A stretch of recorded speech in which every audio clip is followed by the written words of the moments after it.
Plan it well, even if the roots are Yeah. wrong. Been doing this for 20 years, very shortly. Um, so we did write it up for you. Our findings are there, but we'll tell you about them now. Um, First off, the history of this thing, and I'm going to go quickly through what we've already been through. We I just want to bring everybody who maybe has not heard this whole thing, give them a chance to hear what's going on, so that we can spend our time on what's new. Things changed in the 1970s. It was standard earlier in this in the year earlier in the century, in the early 20s already. John Weaver and his students and associates at the University of Nebraska were digging trenches to look at what root systems look like. How do plants actually grow? What goes on with the roots on the plants? And you may have seen these famous drawings of the prairie community, for instance.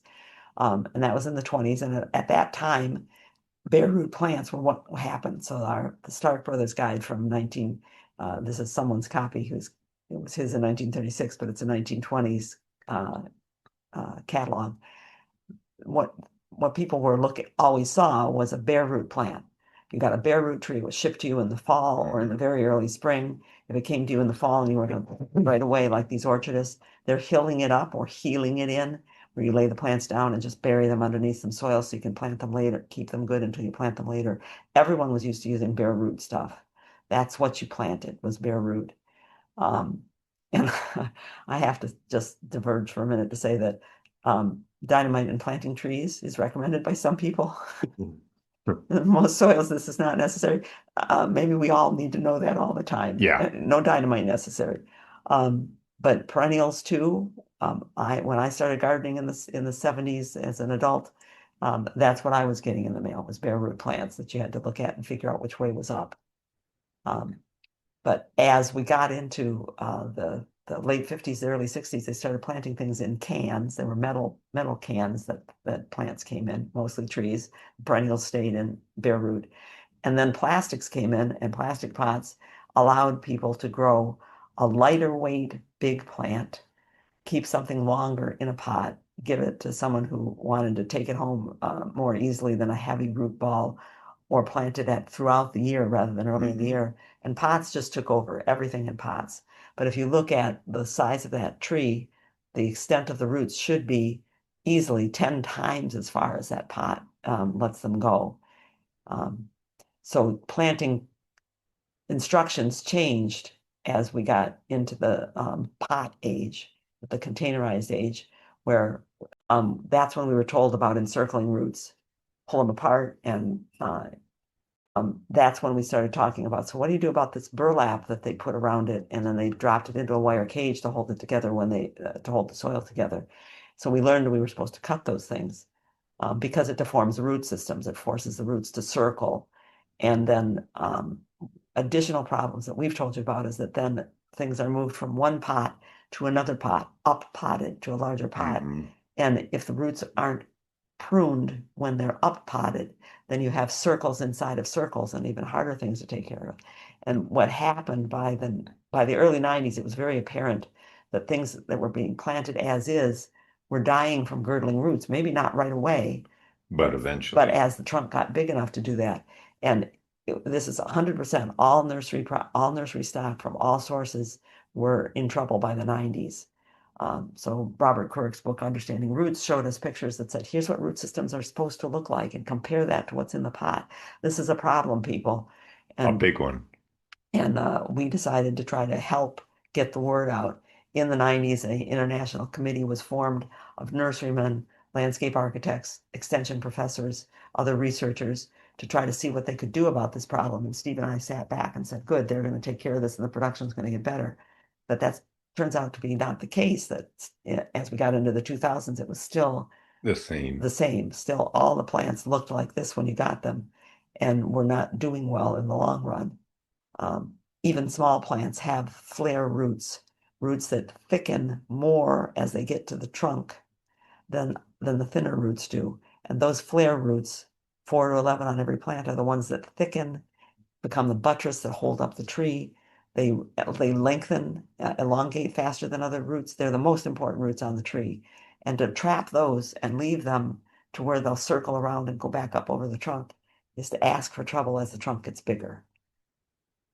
You can see on this red bud the original pot or the last pot that The it was last in pot. before they put it in a bigger pot. The roots grew up into the new free soil around the trunk, and they're just going to get thicker and not move. They're not going to move out of the way. No, They're going to girdle that trunk. They're going to strangle that trunk.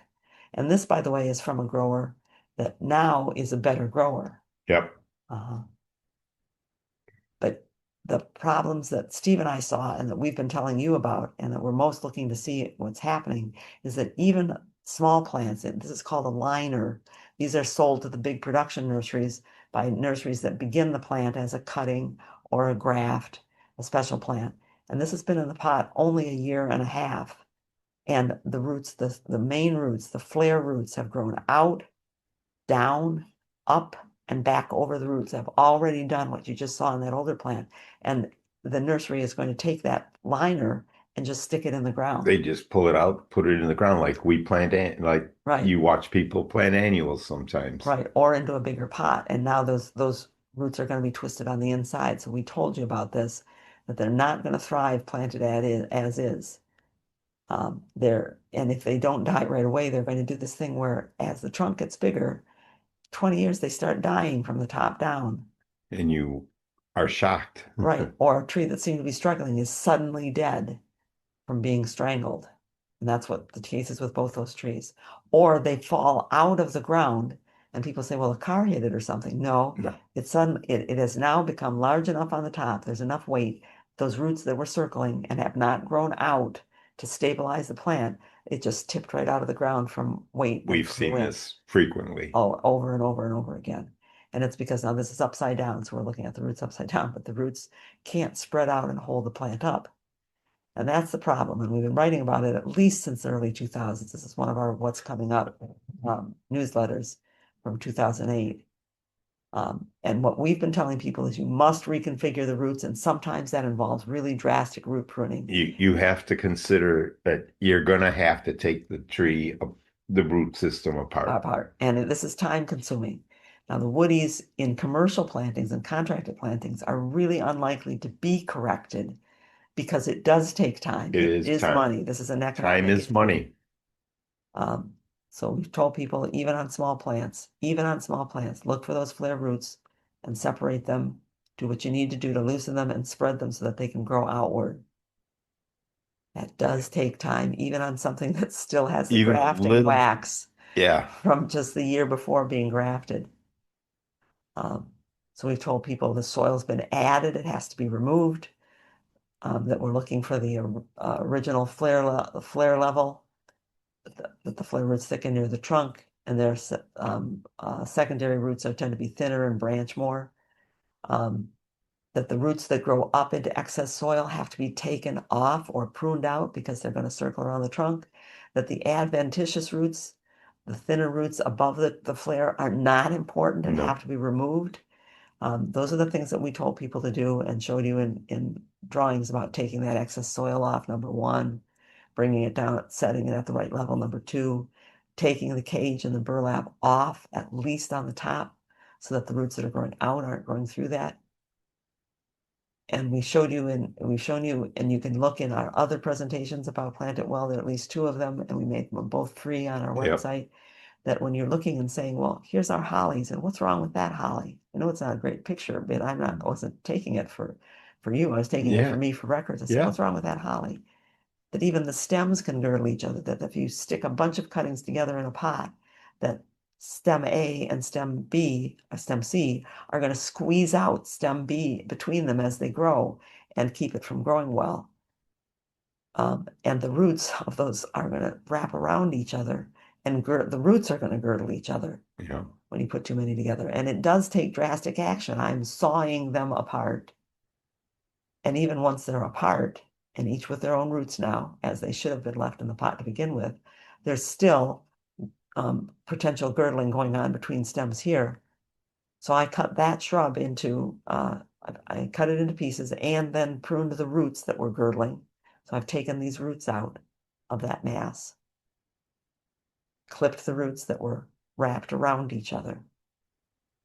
and made from it two really decent shrubs and two that can be grown.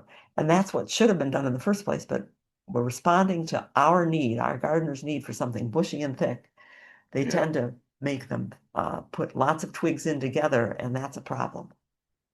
Even in the bigger trees, Yep, sometimes it's three single stem trees that are made into a multi-stem yep, plant, and yeah. they're not meant to It's be. not what naturally happens. And it was no help for the things that came from the garden centers and from the extensions. Extensions are not real quick to change to things. It So takes the time. bulletins were still, some of them were telling us good things, like the trunk flare should be level or just above the soil, that the burlap and rope and cage have to come off. This is from the 90s, and it was That says 20, April yes, 20. it's been updated now. But in Okay. the, I'm sorry, I don't always have I throw out old ones as I put in new Okay. ones. But some in the 90s were already okay. But some even today are saying that plant the root ball as deep or slightly shallower. They're not telling you to take the excess soil So off. off. Um, but they are telling you can loosen the soils by breaking them with your fingertips. Okay, my fingertips would not have saved that No. shrub that you just saw me cut apart. Um, some still today, this is today's planting instructions from one of the big nurseries near us. Do not remove the twine or burlap from the root ball as it will naturally decay. Wrong. It It, won't decay or it won't decay fast enough. it, It's often we've treated. seen it 15 years later. There's still burlap, Yeah, and twine can go much longer, and the cage goes forever. yeah.